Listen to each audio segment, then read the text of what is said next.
जय हिंद दोस्तों। आज का टॉपिक रहेगा ज्योग्राफी एपिसोड 18। इस एपिसोड में पहले सुनना पड़ेगा, उसके बाद 5 क्वेश्चन रहेगा, उसका जवाब देना पड़ेगा। ठीक है दोस्तों, देखते हैं। भूकंप पृथ्वी पर भौतिक प्रतिक्रिया के कारण आती है।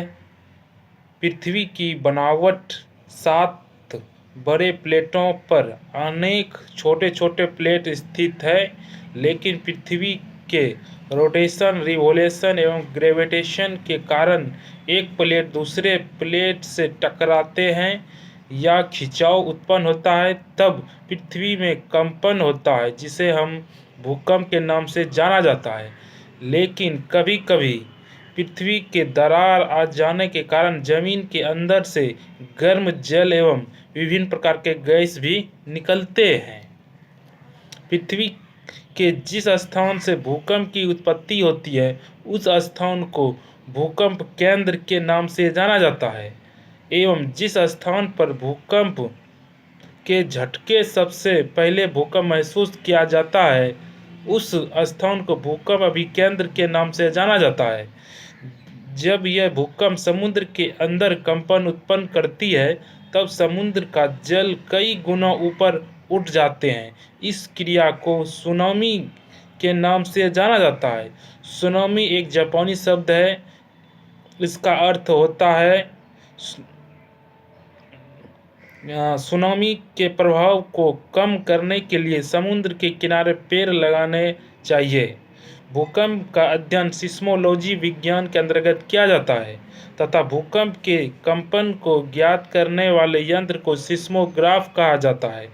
भूकंप की तीव्रता के आधार पर इसे 3 श्रेणी में विभाजित किया गया है: प्राथमिक तरंग, द्वितीय तरंग, लंबित तरंग।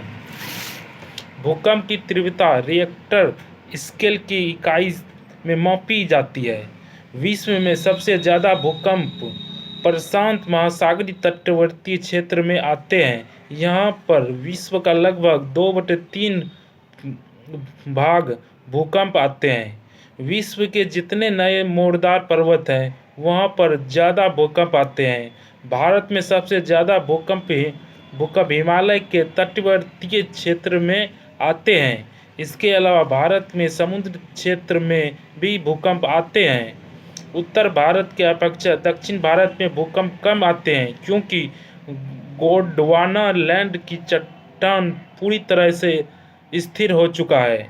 इंडोनेशिया, भारत, श्रीलंका सुनामी 26 दिसंबर 2004 को उत्पन्न हुआ था, जिससे एशिया महाद्वीप के 11 देश प्रभावित हुए थे और सबसे ज़्यादा इंडोनेशिया देश प्रभावित हुआ था।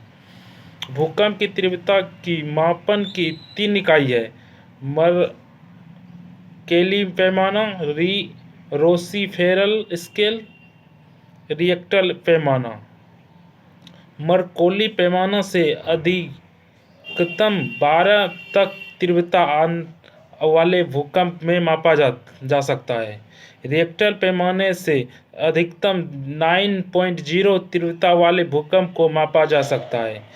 जिस स्थान पर सबसे पहले भूकंप के झटके महसूस किए जाते हैं, वहां भूकंप आने से पहले रेडॉन गैस का रिसाव होने लगता है। एक ही समय पर आने वाले भूकंपीय क्षेत्र को मिलाने वाली रेखा को होमोसिस्मल लाइन कहा जाता है। भारत में पूना, दिल्ली, देहरादून, कोलकाता में सिस्मोग्राफ यंत्र लगाए गए हैं। बिहार में सबसे भयंकर भूकंप 15 जनवरी 1934 को आया था। सामान्य भूकंप की गहराई लगभग 50 किलोमीटर मानी जाती है। पाताली भूकंप लगभग 700 किलोमीटर गहराई पृथ्वी के अंदर से उत्पन्न होता है। भूकंप आने की स्थिति में सबसे पहले घर से बाहर निकल जाना चाहिए। अगर रात्रि में आपके पहर में भूकंप आती है तो घर के कोने में खड़ा होना चाहिए। भूकंप के कारण कभी कभी आग भी लग सकता है। 1897 ईस्वी में आसाम में भूकंप आने के कारण 35 फीट चौड़ी तथा 19 किलोमीटर लंबा दरार पृथ्वी में हो गया था। भूकंप आने से भूस्खलन भी हो जाता है। भूकंप आने से कभी कभी जमीन धंस जाती है और उससे झील का निर्माण होता है। गुजरात के भुजा के पास 26 जनवरी 2001 में भूकंप आई थी। प्राथमिक तरंग को हम अनुदैर्ध्य तरंग भी कहते हैं। आज का 5 क्वेश्चन है जिसका जवाब मन भी दे देना है। ठीक है दोस्तों, भूकंप के कंपन को ज्ञात करने वाले यंत्र को क्या कहते हैं? विसेकंड। सिस्मोग्राफ। भूकंप की तीव्रता किस इकाई से मापा जाता है? विसेकंड। रिएक्टर स्केल पर। बिहार में सबसे भयंकर भूकंप कब आया था? विसेकंड। 15 जनवरी 1934 ईस्वी को।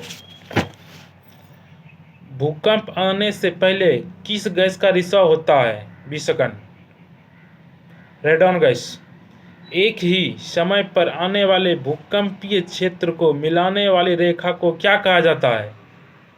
विसेकंड। होमोसिस्मल लाइन। Thank you.